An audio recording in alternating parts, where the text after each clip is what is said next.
ये कहानी एक छोटे से गांव के लड़के रोहन की है। रोहन में हर काम को करने की काबिलियत थी, लेकिन उसकी सबसे बड़ी कमजोरी थी उसका आलस और समय की बर्बादी। वह हर काम को टाल देता और सोचता, अभी तो बहुत समय है, बाद में कर लूंगा।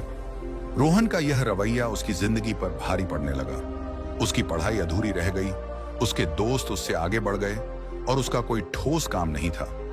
एक दिन उसकी मां ने उसे डांटते हुए कहा, रोहन, तू यूं ही अपना समय बर्बाद कर रहा है, जिंदगी यूं ही खत्म हो जाएगी।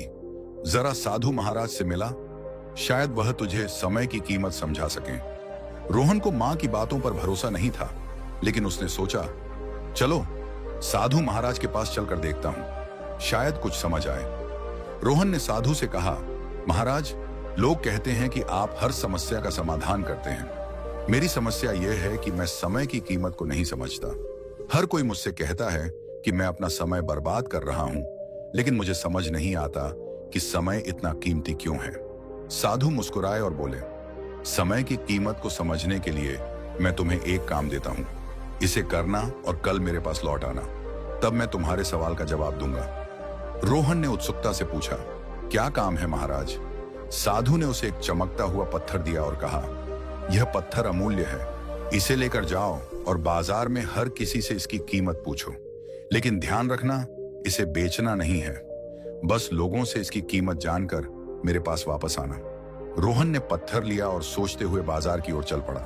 सबसे पहले रोहन एक सब्जी वाले के पास गया। उसने पत्थर दिखाया और पूछा, भैया, इस पत्थर की क्या कीमत हो सकती है? सब्जी वाले ने हंसते हुए कहा, यह तो मुझे मामूली सा पत्थर लग रहा है, अगर तुम इसे बेचना चाहो तो मैं इसे 50 रुपये में खरीद लूंगा। रोहन ने मन में सोचा, यह पत्थर तो साधारण ही लगता है, अब इसे और लोगों को दिखाकर देखता हूं। वह आगे बढ़ा और एक बर्तन वाले के पास पहुंचा। उसने बर्तन वाले को पत्थर दिखाया। बर्तन वाले ने कहा, यह पत्थर थोड़ा चमकता है, शायद सजावट के काम आ जाए, मैं इसके लिए 500 रुपए तक दे सकता हूं। रोहन को अब थोड़ा संदेह होने लगा। उसने सोचा, आखिर साधु महाराज ने इसे अमूल्य क्यों कहा? फिर वह एक सुनार के पास गया। जैसे ही सुनार ने पत्थर देखा, उसकी आंखें चमक उठीं। उसने कहा, यह कोई मामूली पत्थर नहीं है, यह एक दुर्लभ रत्न है, इसकी कीमत लाखों में हो सकती है। अगर तुम इसे बेचोगे तो मैं इसे 50 लाख रुपए में खरीद सकता हूं। रोहन चौंक गया। उसने सोचा, यह तो सच में अमूल्य है, लेकिन साधु महाराज ने इसे बेचने से मना किया है। मुझे वापस जाकर उनसे इसका रहस्य पूछना होगा। रोहन साधु महाराज के पास वापस लौटता है। वह पत्थर लौटाते हुए अपनी पूरी यात्रा के बारे में बताता है।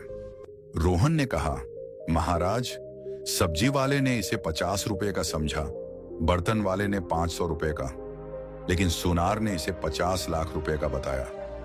यह सब कैसे संभव है?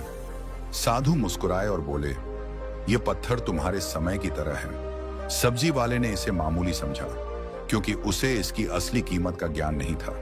बर्तन वाले ने थोड़ा ज्यादा दिया, क्योंकि वह इसे सजावट के काम में इस्तेमाल कर सकता था। लेकिन जौहरी ने इसकी असली कीमत समझी, क्योंकि वह जानता था कि यह कितनी दुर्लभ और कीमती चीज है। इसी तरह तुम्हारा समय भी अमूल्य है। अगर तुम इसे आलस और व्यर्थ के कामों में लगाओगे तो यह सब्जी वाले के 50 रुपए की तरह बर्बाद हो जाएगा, लेकिन अगर तुम इसे सही जगह सही काम में लगाओगे तो यह जौहरी के 50 लाख रुपए की तरह अमूल्य हो जाएगा। साधु महाराज ने आगे कहा, समय तुम्हारे जीवन का सबसे बड़ा रत्न है, इसका सही उपयोग करो, क्योंकि एक बार यह चला गया तो कभी वापस नहीं आएगा।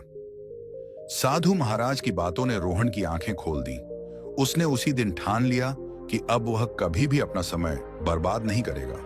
उसने अपने हर दिन की योजना बनानी शुरू की और मेहनत से अपने सपनों को पूरा करने में जुट गया। कुछ ही सालों में रोहन एक सफल और सम्मानित व्यक्ति बन गया। यह कहानी हमें सिखाती है कि समय सबसे कीमती चीज है, इसे व्यर्थ न जाने दें। अपने जीवन को बेहतर बनाने के लिए हर पल का सही उपयोग करें। समय रत्न है, इसे समझें, संभालें और इसका सही उपयोग करें। सफलता आपके कदम चूमेगी।